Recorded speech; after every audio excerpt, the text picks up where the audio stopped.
Sulit dipercaya bahwa di tengah dunia modern yang serba cepat ini, masih ada sebuah negara di mana jutaan warganya hidup dengan penghasilan kurang dari $15 per bulan, dan rata-rata usia harapan hidupnya bahkan tidak mencapai 50 tahun.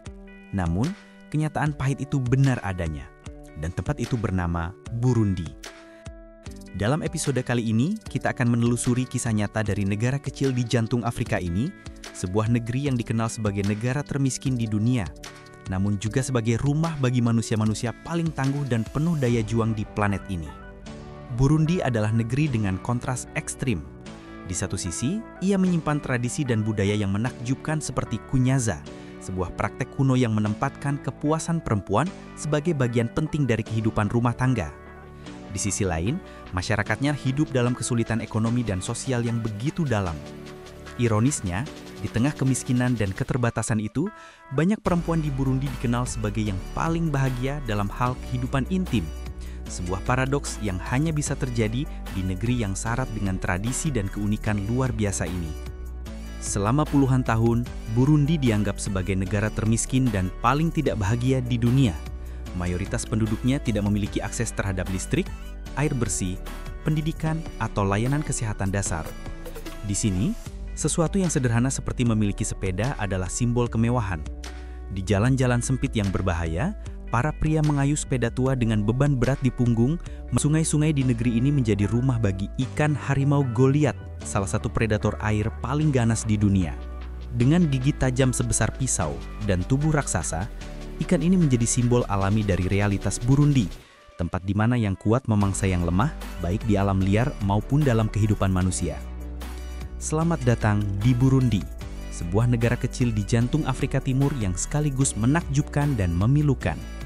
Selama lebih dari 6 dekade, lembaga-lembaga internasional seperti Bank Dunia dan IMF menempatkannya sebagai negara termiskin di muka bumi.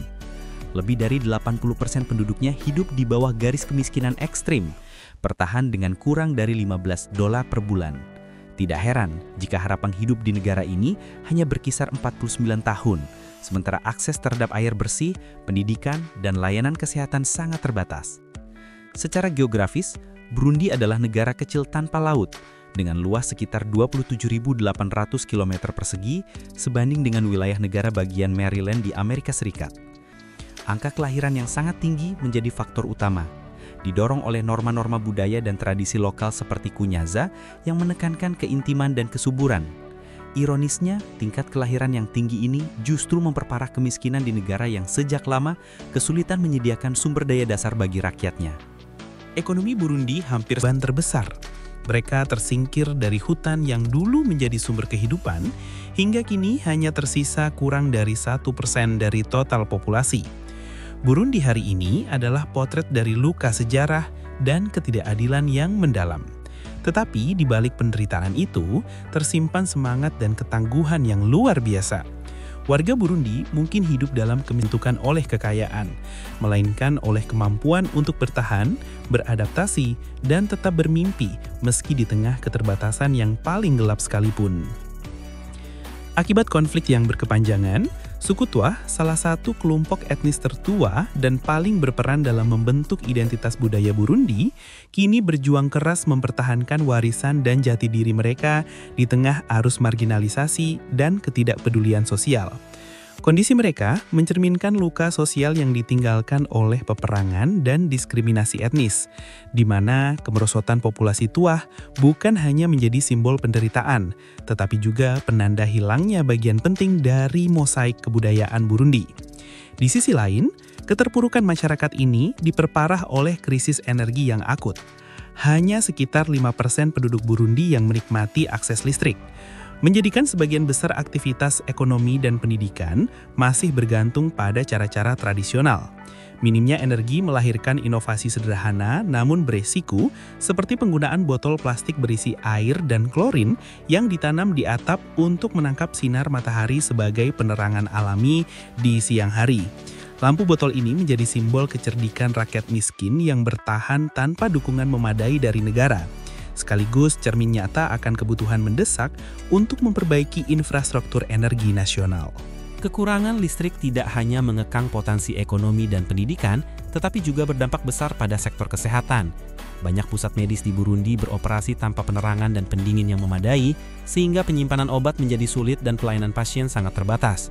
Kondisi ini melanggengkan siklus kemiskinan dan ketidakamanan sosial yang sulit diputus. Ditambah lagi posisi geografis Burundi yang terkurung daratan di jantung Afrika Timur memperburuk keadaan. Negara ini dikelilingi oleh tetangga yang juga berjuang menghadapi krisis ekonomi dan konflik politik, menjadikan peluang perdagangan dan investasi asing nyaris tertutup. Ketergantungan ekonomi yang tinggi dan dampak krisis iklim regional menambah beban berat bagi rakyatnya. Tidak mengherankan bila Burundi sering menempati peringkat teratas. Kunyaza bukan sekedar praktik intim. Ia adalah warisan spiritual dan emosional yang menempatkan kenikmatan perempuan sebagai pusat dari keharmonisan hubungan. Dalam budaya Burundi, kunyaza melambangkan bentuk penghormatan terhadap perempuan, menegaskan bahwa hubungan yang sehat harus berakar pada keseimbangan, rasa hormat, dan koneksi emosional yang dalam. Tradisi ini yang telah diwariskan turun-temurun dari nenek moyang, menggabungkan teknik stimulasi lembut dengan kedekatan emosional yang mendalam. Di balik aspek fisiknya, kunyaza sesungguhnya adalah seni berkomunikasi dan membangun keintiman yang saling menguatkan antar pasangan. Beberapa peneliti meyakini bahwa praktik ini turut berperan dalam tingginya tingkat kelahiran di Burundi, yang rata-rata mencapai 5 anak per wanita, salah satu yang tertinggi di dunia. Dalam masyarakat yang dipenuhi tantangan, hubungan yang hangat dan perayaan terhadap kehidupan menjadi bentuk perlawanan terhadap penderitaan itu sendiri. Tradisi kunyaza menunjukkan bahwa bahkan dalam kondisi ekonomi yang sulit, rakyat Burundi tetap mempertahankan nilai-nilai kemanusiaan yang luhur, menghargai cinta, kedekatan, dan keseimbangan dalam kehidupan. Jika kita berpikir lebih jauh, keberlanjutan tradisi seperti kunyaza menunjukkan betapa budaya dapat menjadi benteng moral di tengah keterpurukan. Ia bertahan di antara krisis, kemiskinan, dan ketimpangan sosial, menjadi simbol identitas dan kebanggaan nasional. Mungkin inilah alasan mengapa di negara yang menurut World Happiness Report PBB disebut sebagai salah satu yang paling tidak bahagia di dunia, rakyatnya masih memiliki cara untuk menemukan makna dan keindahan dalam kehidupan yang sederhana. Di samping itu, di balik kisah-kisah budaya yang indah itu, Burundi tetap bergulat dengan kenyataan keras yang tidak bisa diabaikan. Negara ini hidup di bawah bayang-bayang ketidaksetaraan dan kemiskinan ekstrim. Ungkapan ikan besar memakan ikan kecil terasa sangat nyata di sini, menggambarkan kerasnya perjuangan untuk bertahan hidup di tengah dunia yang tidak adil. Ironisnya, di planet yang kaya akan sumber daya alam, rakyat Burundi masih harus berjuang demi kebutuhan paling dasar, sementara sebagian dunia lainnya hidup dalam kelimpahan dan pemborosan. Tidak ada simbol yang lebih tepat untuk menggambarkan paradoks ini selain ikan harimau Goliath, predator legendaris yang menghuni perairan dalam Danau Tanganyika. Monster air tawar ini dengan panjang lebih dari 2 meter dan gigi setajam belati telah menjadi bagian dari legenda rakyat Burundi. Bagi banyak penduduk, ikan ini melambangkan kekuatan alam yang menakutkan, tetapi juga mencerminkan kerasnya kehidupan mereka sendiri, di mana bertahan berarti harus melawan setiap hari. Danau Tanganyika sendiri, salah satu danau terdalam di dunia, adalah permata alam Burundi. Airnya yang jernih dikelilingi pegunungan hijau, menjadi rumah bagi ratusan spesies ikan yang tidak ditemukan di tempat lain di bumi. Keindahannya yang memukau menjadi kontras tajam dengan kemiskinan yang melingkupi kehidupan masyarakat di sekitarnya. Selain Danau Tanganyika, Burundi menyimpan keajaiban alam lain seperti air terjun Karera, rangkaian air terjun megah yang menggambarkan kekuatan abadi Afrika Timur, serta cagar alam hutan Kibira, kawasan hutan tropis yang menjadi rumah bagi berbagai spesies langka dan simbol ketahanan ekosistem. Semua ini menunjukkan bahwa di tengah kesulitan hidup yang ekstrim, alam Burundi tetap memberikan keindahan yang menenangkan, seolah menjadi pengingat bahwa harapan selalu tumbuh di antara reruntuhan. Namun realitas di lapangan tetaplah keras. Sebagian besar penduduk tinggal di pedesaan dengan rumah-rumah sederhana yang dibangun dari lumpur, ranting, dan daun pisang, beratap jerami yang rapuh terhadap hujan deras dan angin kencang. Banyak rumah tak memiliki lantai semen atau jendela, membuat penghuninya hidup berdampingan dengan debu, nyamuk, dan penyakit. Perabotan hampir tidak ada. Satu ruangan kecil sering digunakan bersama oleh seluruh keluarga, tidur di atas tikar jerami tanpa kasur. Ketiadaan listrik memaksa mereka bergantung pada lampu minyak tanah, Sementara air bersih adalah kemewahan yang hanya dapat diperoleh setelah berjalan bermil-mil ke sungai atau mata air. Senyum di tengah kerasnya kehidupan, menemukan kebahagiaan sederhana dalam tradisi dan budaya mereka yang unik. Salah satu wujudnya adalah kunyaza, serta minuman tradisional yang luar biasa dan khas, bir pisang yang dikenal sebagai urwara atau urara. Minuman ini bukan sekadar pelengkap dalam keseharian, melainkan simbol persatuan dan sukacita di negeri yang sering berjuang melawan kesulitan. Terbuat dari fermentasi pisang yang dipadukan dengan millet atau sorghum, urwara menghasilkan rasa manis yang lembut dengan kadar alkohol ringan. Ia tidak hanya menjadi kebanggaan budaya, tetapi juga pengikat sosial dalam berbagai perayaan, dari pesta pernikahan hingga pertemuan desa. Proses pembuatan bir pisang ini adalah cerminan kreativitas dan ketahanan rakyat Burundi. Pisang matang diproses secara tradisional, difermentasi dengan biji-bijian lokal, lalu disaring hingga menghasilkan cairan beraroma khas yang menggoda. Minuman ini disajikan dengan penuh rasa hormat, dibagikan di antara tetangga dan kerabat sebagai tanda solidaritas. Dalam pesta dan upacara adat, berbagi segelas urwara berarti mengesampingkan kekhawatiran, meneguhkan persaudaraan, dan merayakan hidup, meskipun hanya sejenak di tengah kenyataan yang sulit. Lebih dari sekadar minuman, urwara adalah simbol harapan, perlawanan halus terhadap kesedihan, dan bentuk rasa syukur yang paling tulus dari rakyat Burundi.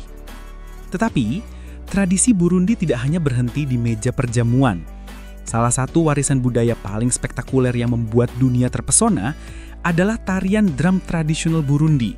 Sebuah pertunjukan megah di mana para pria memainkan drum raksasa dengan kekuatan dan harmoni yang nyaris sempurna.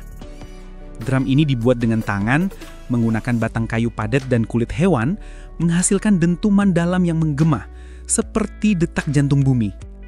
Tarian drum bukan sekedar hiburan, ia adalah warisan spiritual yang melambangkan kekuatan, kesatuan, dan keseimbangan antara manusia dan alam.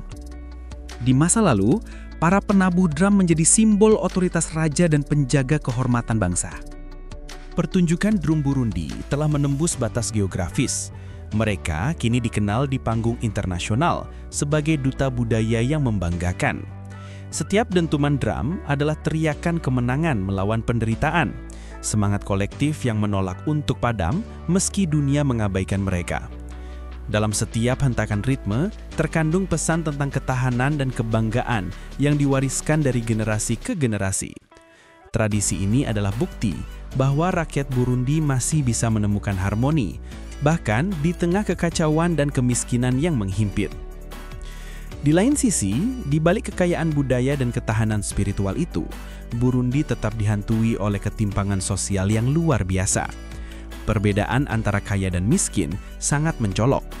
Sebagian kecil elit perkotaan menikmati akses pendidikan dan fasilitas modern, sementara mayoritas rakyat pedesaan hidup dalam ketidakpastian mutlak, bergantung pada pertanian subsisten dan pendapatan yang nyaris tidak cukup untuk bertahan hidup. Ketidakseimbangan ini memperdalam luka sosial, menimbulkan ketegangan politik, dan memicu rasa frustrasi kolektif di tengah masyarakat. Salah satu contoh nyata dari kontrol sosial yang mengekang muncul pada tahun 2014 ketika pemerintah Burundi melarang warganya berlari dalam kelompok, sebuah tindakan yang diklaim sebagai langkah keamanan. Namun pada kenyataannya, bagaimana ruang kebebasan dan kebersamaan pun dapat dibatasi. Bagi masyarakat yang sudah hidup dalam keterbatasan, kebijakan seperti ini mempersempit peluang untuk bersatu, berekspresi, dan memperjuangkan perubahan sosial. Meski demikian, rakyat Burundi tidak menyerah. Di tengah kesulitan, mereka terus mencari cara untuk memperbaiki kehidupan dan membangun masa depan yang lebih layak. Dalam beberapa tahun terakhir, sejumlah kemajuan kecil mulai tampak. Bidang pendidikan, kesehatan, dan pertanian menunjukkan peningkatan berkat kerjasama antara pemerintah dan organisasi internasional seperti Program Pangan Dunia WFP dan UNICEF. Program-program ini membantu meningkatkan gizi anak-anak, memperluas akses pendidikan dasar, serta memperkuat ketahanan pangan di pedesaan. Upaya elektrifikasi desa dan perbaikan infrastruktur transportasi juga mulai dilakukan meskipun perlahan. Bantuan dari negara sahabat seperti Jepang telah berperan besar melalui proyek pertanian berkelanjutan dan sistem irigasi modern, membantu petani menghadapi dampak perubahan iklim dan meningkatkan hasil panen mereka. Selain itu, partisipasi perempuan dalam bidang ekonomi dan politik juga meningkat secara signifikan. Berbagai organisasi lokal dan internasional bekerja keras untuk memberdayakan perempuan agar memiliki peran yang lebih aktif dalam pembangunan dan pengambilan keputusan. Sebuah langkah penting dalam masyarakat yang selama ini didominasi nilai patriarki. Semua itu menunjukkan bahwa meskipun jalan Burundi masih panjang dan penuh tantangan, semangat rakyatnya tetap menyala. Mereka tidak sekadar bertahan, tetapi berjuang untuk menulis babak baru sejarah mereka. Di tengah kesulitan, masih ada harapan. Di antara luka, masih ada kehidupan yang berdenyut. Sebagaimana telah Anda saksikan, Burundi bukan sekadar negeri kecil di jantung Afrika. Ia adalah kisah tentang daya tahan manusia